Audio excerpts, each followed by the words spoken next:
Hey guys, Saturday afternoon here, and yes, this is Planet Oz bringing you another, update on certain things. It's a seriously hot day today. I'm sweating my gringos off here in my living room. I'm alone today. My family's all up in Gozo, which is great. Helps me to get over my headache from yesterday's football match where I had probably one too many free beers, which was great. But nice and hot, waiting for the Formula One qualification to get underway. So I thought now was a very good time to, give you a little bit of an update and run through some points here on the Planet Oz vlog. Went to the game yesterday at Ali, Malta versus England. Full house, of course. Very, very decent crowd in. I was actually staying in the hospitality area, which I paid extra for because I just enjoy that kind of thing. And I feel it's like a special occasion, so I give myself a treat and took my son in there yesterday. It was good, yeah. I enjoyed hospitality. I mean, it was a lot of free beers flowing, and good people in there as well. A diverse crowd, both Maltese and English fans, which was really cool. I thought as well. Had some good conversations over there. Some people who listened to the Big Breakfast Radio show as well. It was good to run into them as well. So enjoyed the hospitality, the halftime food gimmick. I think maybe they should take that off the list of perks because basically they have some hors d'oeuvres going around with three or four waiters for like 400 people, and that has to be served within 15 minutes. So I ended up having two tiny hors d'oeuvres throughout the experience. But besides that, I thought hospitality was great. So really, really enjoyed that. Getting to the game itself. This is a tough one because Malta, as we know, under Pietro Gedin, are very, very prone to deep defending. And yesterday was no different. They defended deep, and you'd have to say, relatively successful for the majority of the game. I mean, in the first half, I think England had one clear-cut chance, which was a header from Harry Kane, if I remember correctly, which Hoggy saved. But besides that, nothing really special. Very much a stagnant game in the first half where England had a lot of the ball, in midfield and in defence, but very much not much, I should say, in the final third. And Malta defending real well. The first goal for England came, and I don't know what it was, 53rd minute. Bit of a shame because there was a bit of a defensive mess there at that one moment. They were really solid for the rest of the first half and in the early parts of the second half. But at one moment, Harry Kane found himself alone in the box. I don't know how that happens when you've got six Maltese defenders in there. But Harry Kane found himself alone in the box, and obviously he's quality, so he put it away. After that, Malta continued to defend well. I think that, again, until the last 8 minutes, was it? Malta was defending well. But the problem that I have is Malta showed absolutely nothing, and I mean nothing going forward. I mean, there was a couple of speculative shots from outside the box in the whole 90 minutes, and that's it. It was pretty poor. I mean, as football watching goes. Now, but there's an argument that could be said for both sides if you're a Maltese fan and if you're a Maltese footballer, because do we expect Malta to come out and attack a team such as England? Obviously, the more Malta attacks, the more gaps they leave, in their own half, and that will obviously see them being more susceptible to open play and probably goals. So my feeling is that if Malta were to deploy the tactics of trying to take the game to the opposition, more than likely they'd get whipped even worse. In saying that, it would be more exciting as a spectacle, no doubt about it. Even if Malta lost 4-0, which they did yesterday anyway, it would have been a more exciting game than what we saw yesterday. On the flip side, they actually played pretty well as a defensive unit. And if it wasn't for one or two mistakes and also obviously fatigue in the last 10 minutes or so, they might have managed to pull off a result if they could have held it for the entire 90 minutes using those tactics. Unfortunately, they couldn't, and now we know the result. I mean, we see it all the time in England, and being a Liverpool fan, I see it quite often because teams who do come to play Liverpool, especially at Anfield, and especially if they're smaller teams, they will do exactly the same tactics as Malta did yesterday. The difference being that they're obviously fitter and can pull it off sometimes for the full 90 minutes. Obviously, always depending on the quality of the other team. So other teams deploy it. Gedin is not the first coach to be in this situation to deploy these tactics. Now, I know that the fans, Maltese fans, we don't like it. I don't like it either. I got to be honest with you. And if I was a fan of someone like West Brom, would I enjoy seeing that kind of tactic week in, week out, where you're, getting all the men behind the ball and very little attacking in the final third? I don't know. I particularly think that would be rather boring and frustrating. I know some of the Maltese national football players have been rather vocal in the past regarding these tactics and how they want to be let free to play football, especially, of course, a lot of the attacking players. So I don't know. There's no clear-cut solution, and I guess everybody has a different opinion on this. But for me, personally, if you're going down losing like we are, you might as well do it in style, i.e. trying to play some of your own football. Now, don't get me wrong. I understand why Gedin does this, because from a tactical approach, it makes the most sense for a country like Malta. I'm sorry to say, but it does. But of course, it's boring. It's really, really boring, and it frustrates the fans and it frustrates the players. And I don't know if that's really the way forward. Will be interesting to see how things go against Scotland on Monday. I wish the boys well. I truly, really would love to see Malta doing well. But at the moment, it seems like we're quite far away from doing that. Question always remains, what is the right approach? It's always open to subjective views, and I think that is the big issue at the moment. Will we see things change? I don't know.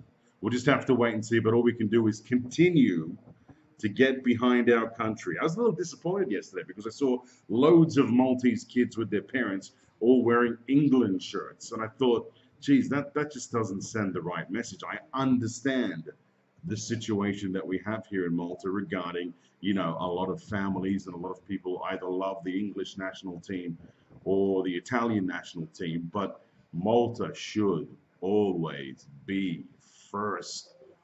Always. I don't know if I could say that any more clearer. And I think if you're a parent, you've got to be sending the right message. I mean, how do we expect future generations of Maltese children to get behind the national team and the national sport if they're, by the age of 7 or 8, going to games wearing their England kits and supporting the opposition? Doesn't make a lot of sense to me. Anyway, rolling along, let's talk about England. Weren't they pretty poor? No surprises, I think. I mean, England have been poor for 15 years? Raheem Sterling, for one with such talent, doesn't use it very much. I mean, the boy can run, but he just runs like a headless chicken most of the time. I mean, it's really, really crazy, and I'm starting to get a little bit of an understanding for why Man City were maybe willing to use him in a potential deal for Alexis Sanchez. Didn't obviously come through, and Raheem stays with Manchester City. But yeah, I thought he was pretty poor, and of course removed at halftime. Oxlade-Chamberlain didn't have a great game either. He huffed and puffed a little bit, but again, he was playing down the right most of the time, and I thought his balls into the box weren't of real great quality. He showed some good technique at times and some good vision, but I think Klopp has got his work cut out. I think there's a really good player in there somewhere, but Klopp needs to find it if he's going to be a success with Liverpool. Other than that, I mean, England, what I think, lacked real creative midfield spark. They had nothing. There was, Henderson's great at containing, and he does it well. I thought Jake Livermore, coming in against Malta to play two central defensive midfielders was a joke from Southgate. I got to be honest with you, absolute joke. I thought Dele Alli had a bit of a quiet game. They really needed him to be that creative spark. The only one I could really say anything positive about was Harry Kane. And the more I see of this guy, the more I'm impressed I am with him. He's actually, when you see him live, he's faster than he looks on TV. He's a pretty quick player, super intelligent. His movement is great. For me, he's the only one who can really leave that game yesterday as an English player with his head held high. And, and it pains me to say this, Marcus Rashford, when he came on, he looked very, very dangerous. I mean, he's so direct and quick. It was incredible. I really like this kid, even though he's a Manchester United player. I'll say it. I like Marcus Rashford, and boy, does he have a big future ahead. Hopefully, he'll get stuck in the queue at Manchester United and leave. That would be great, wouldn't it? I also thought Danny Welbeck was pretty sharp when he came on. Scored a nice goal as well. I never see him do anything great for Arsenal, if I can be honest. But I thought he looked pretty sharp for England. If I believe I'm correct, he scored 7 in his last 8 for the English national team. So that's a pretty decent record, and one I'm sure he's quite happy with.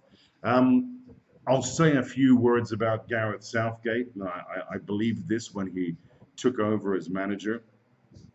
I don't think he's the right man at the job. I mean, for the job, he's not really been successful at any level as a manager. Yes, he's been in the English FA's hierarchy for a long time with the under 21s. He's made his way up to this position, but he's certainly not an inspiring coach whatsoever. So I think England fans would predominantly, wish for someone else as their manager.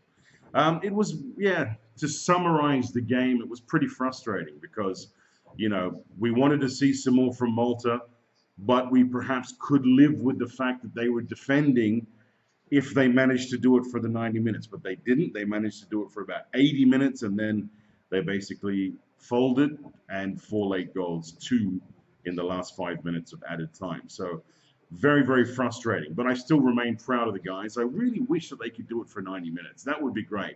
That would be something that we could all get behind. If they really gusted out for 90 minutes and could do that regularly, that would be great. But unfortunately, the way it works here and with the local leagues and the way they're set up is they're just not able to get that level of fitness that will take them through 95 grueling minutes against professional players from big footballing nations. Too difficult. We're asking too much. Let's see how things unfold. I wanted to cross a couple of fun points from the game yesterday. You may have noticed, if you're either there or watching on television, a pitch invader went onto the pitch.